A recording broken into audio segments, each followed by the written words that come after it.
Everybody class 9। मैं Sujit sir. कैसे हो बच्चों आप? हम लोग पिछले वीडियो में फ्रेंच रेवोल्यूशन स्टार्ट किए और यह देखें कि फ्रांस की क्रांति किस प्रकार स्टार्ट हुई। फ्रांस का सोसाइटी कैसा था, 1789 में क्रांति कैसे पेरिस में चली, बास्टिल में किस प्रकार आम पब्लिक अटैक करती है, वहां के शस्त्रागार में शस्त्र लूटती है अपने को बचाने के लिए और किलों के एक एक ईंटों को तोड़ करके सिंबल्स के रूप में उसको रखना चाहते हैं।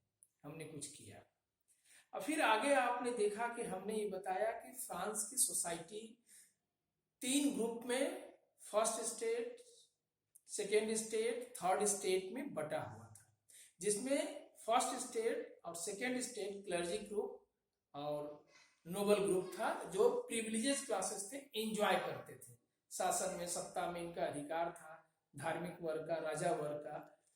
लुई 16 जो उस समय का राजा था, उसने हर प्रकार के अपने पास सुविधा के साधन जुटा रखे थे, एंजॉय कर रहा था।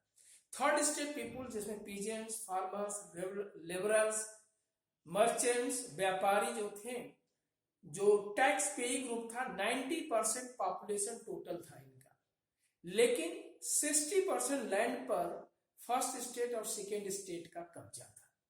वो बाई बर्थ उनके पास विशेष अधिकार था। एक तरह समझ लो बच्चों कि अगर हमारा जन्म किसी राजा के घर या किसी कुलीन परिवार में या किसी चर्च बिशप के घर हुआ है तो हमें कमाने खाने की चिंता नहीं है, हमारे पास सब कुछ है। सेवा करने वाले थर्ड स्टेट के पीपुल हैं।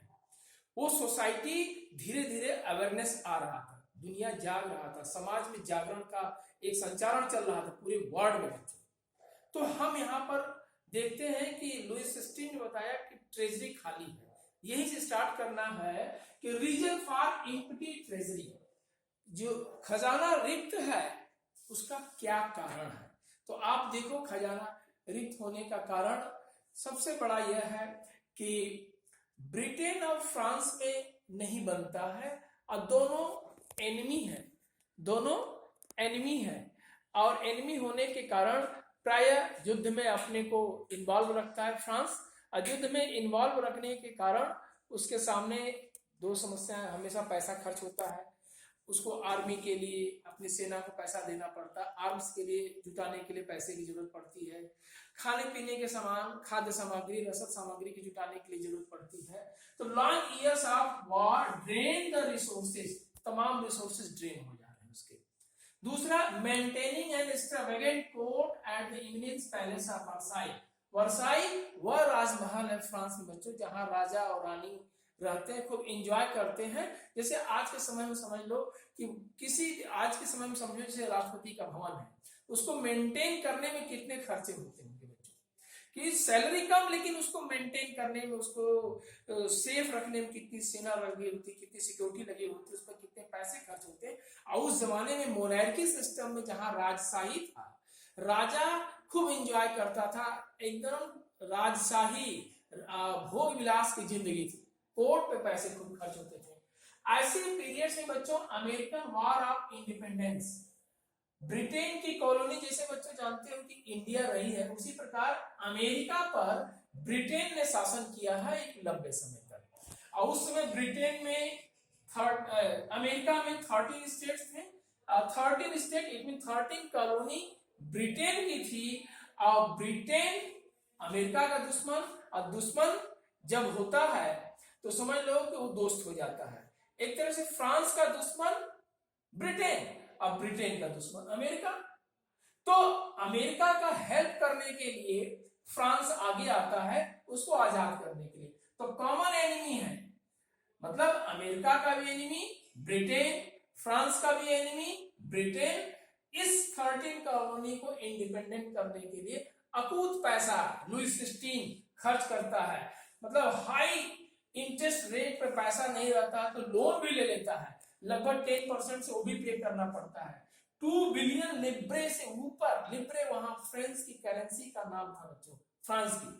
तो इतना amount was spend on paying taxes के रूप में, पैसे बहुत खर्च हो रहे हैं। अगर पैसा नहीं है तो पैसा लोन लेकर के पे कर रहा सरकार, तो 10% टैक्स दे रहा जो लोन लिया है। और जो पैसे खर्च हो रहे हैं अलग से।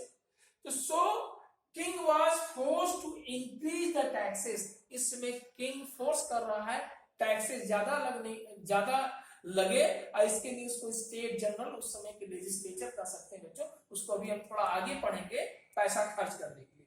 तो इसी दरमियान आप देखो struggle to survive subsistence crisis. What is the meaning of subsistence crisis?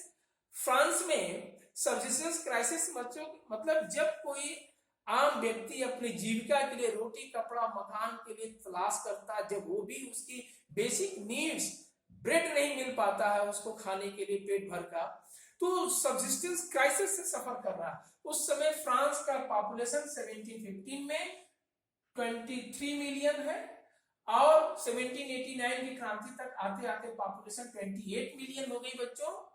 तो फूड ग्रेन की डिमांड बढ़ गई, increase in the demand for the food grain. क्यों? कि पॉपुलेशन बढ़ा तो अनाज की जरूरत तो बढ़ेगी, ये तो कैसे चलेगा खर्चा। मतलब पॉपुलेशन बढ़ रहा है तो उनको फूड ग्रेन की जरूरत है, लेकिन उनके वेजेस, जो लेबरर्स के वेजेस हैं बच्चों, वो फिक्स हैं, वो नहीं बढ़े, बल्कि पॉपुलेशन बढ़ गया तो फूड ग्रेन्स की कीमत बढ़ गई, increase in the price of food grains. और जब फूड ग्रेन्स की प्राइस बढ़ गई तो संकट और परिस्थितियां और संकटमय हो जाती है। एक तरह से क्रांति की पृष्ठभूमि सब बन रही थी कि समाज का थर्ड स्टेट क्या केवल मेहनत करने के लिए है, क्या केवल जीने के लिए है, और जीने के लिए रोटी भी नहीं मिल रही। और उस समय ड्रॉट के समय ड्रॉट से भी सफर कर रहा था देश। ड्रॉट और पुअर हार्वेस्टिंग से फूड ग्रेन की प्रोडक्शन नहीं हो पा रहा ज्यादा, और लोगों को ब्रेड के लिए ज्यादा कीमत देनी पड़ रही है। बाउल्स में भर करके पैसा लेकर के जाते थे बच्चों, एक दो उनको मिलता था ब्रेड। आप अपने बुक में चैप्टर देखिएगा कि एक साहूकार बैठा है स्पाइडरमैन की तरफ धन वसूल कर रहा है, उसको हर प्रकार का टैक्स भी चाहिए, अगर वो आपको कुछ पावरोटी चाहिए तो उसके लिए कीमत उसको ज्यादा चाहिए। तो थर्ड स्टेट तो बहुत कुछ पे कर रहा था बच्चों। और आपने देखा दो प्रकार का टैक्स भी लग रहा था, एक क्लर्जी ग्रुप धार्मिक टैक्स ले रहा था, टीथे राजा अलग टैक्स ले रहा था। तो ये सब एक तरह से 1789 की क्रांति बन रही थी। इसी को हम सब्सिस्टेंस क्राइसिस कहते हैं, जब व्यक्ति अपने मूलभूत आवश्यकताओं के लिए सफर करता है। अब यहीं पर हम देखते हैं growing of middle class. Middle class वह तबका है बच्चों 18th सेंचुरी के लास्ट में, 19th सेंचुरी के स्टार्ट में। यह मिडिल क्लास वह क्लास है जो एजुकेटेड है, जो पढ़ा लिखा है। इसमें लॉयर्स हैं, इसमें टीचर्स हैं, इसमें फिलोसफर्स हैं, जो क्रांति को एक नया रूप देते हैं, जो क्रांति को एक नया रूप दे करके थर्ड स्टेट के हाथ मिला करके, कंधे से कंधा मिला करके आगे चलना चाहते हैं, क्रांति को सक्सेस करना चाहते हैं। लुई 16 के राजशाही को, उसको वैभवशाली शान शौकत को समाप्त करना चाहते हैं, आम पब्लिक थर्ड स्टेट को राहत दिलाना चाहते हैं।